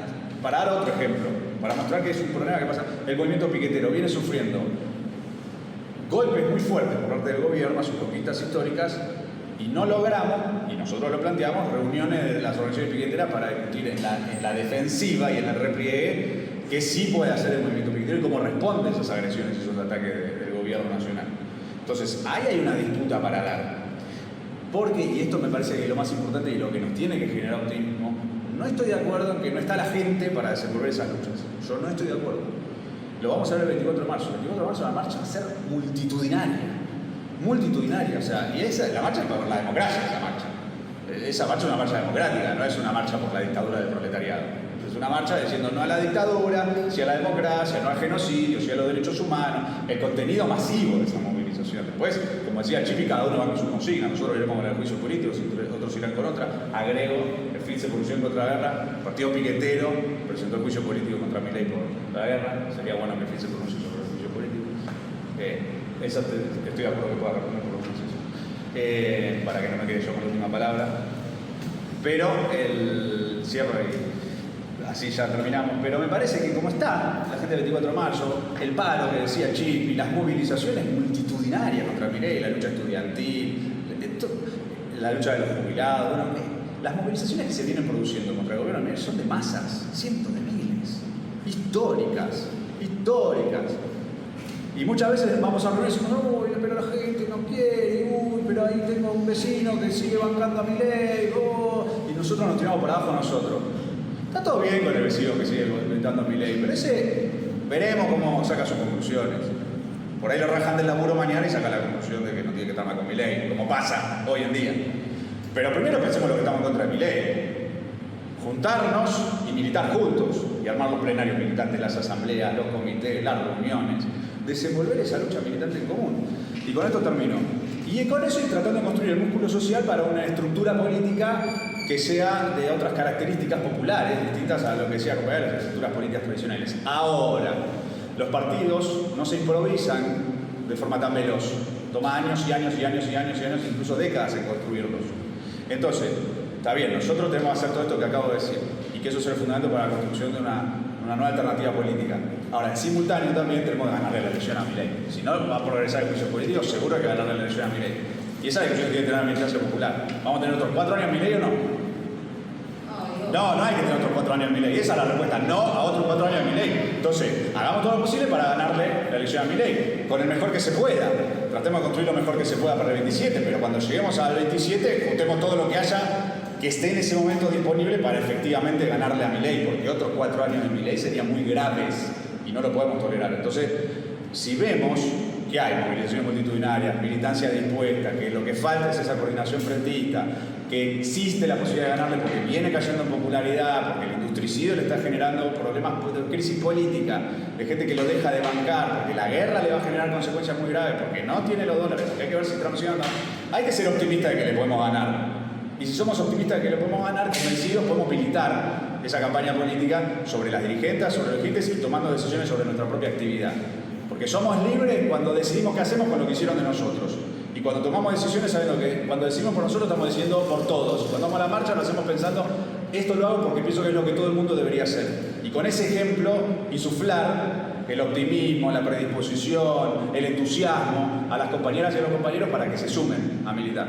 En el 24 de marzo van a tener un montón de columnas, un montón de espacios políticos, partidos y organizaciones de todo tipo y color para sumarse a militar. Y todas las compañeras y todos los compañeros, yo les digo, súmense a militar. Nosotros, el Partido Piquetero, ellos, el PTS, el PI, acá las compañeras de la Cámpora, otras y otros de otras organizaciones. Y va a venir Patria Grande a esta charla también. Donde quieran. Sumémonos a militar y cada uno de sus espacios contribuyamos a hacer esto que estamos discutiendo, a unirnos en todos los planos y desplegar toda esta lucha en contra de Milei. Nada.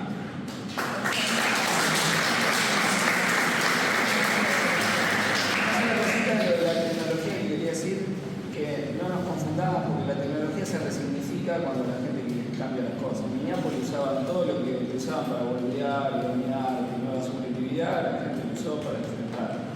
O sea, yo por lo menos no veo que la nueva tecnología forme estratégicamente nuevas subjetividades. Son medios que te usan para dominarte mejor o se transforman en lo contrario cuando las ganas de rebelión empiezan a estar o cuando la indignación da lugar a la rebelión o a la insurrección o a la sublevación. Entonces me parece que eso ayuda y creo que tiene que ser nuevas estructuras, por la pregunta de él y de la compañía. Creo que hay que hacer una revolución, muchachos. Esto si no va a cambiar es una revolución social y en ese marco de que pensar esta clase dominante que habla como una revolución social. Y esa es la perspectiva que tenemos que preparar. No veo que en el marco de este sistema social pueda haber un cambio. Eso no significa no defender todo ataque toda libertad democrática, ni utilizar todo el espacio que el sistema tenga, pero es para subvertirlo, hacerlo que y hacer una revolución social. No creo que haya otra viabilidad para poder hacer cambios.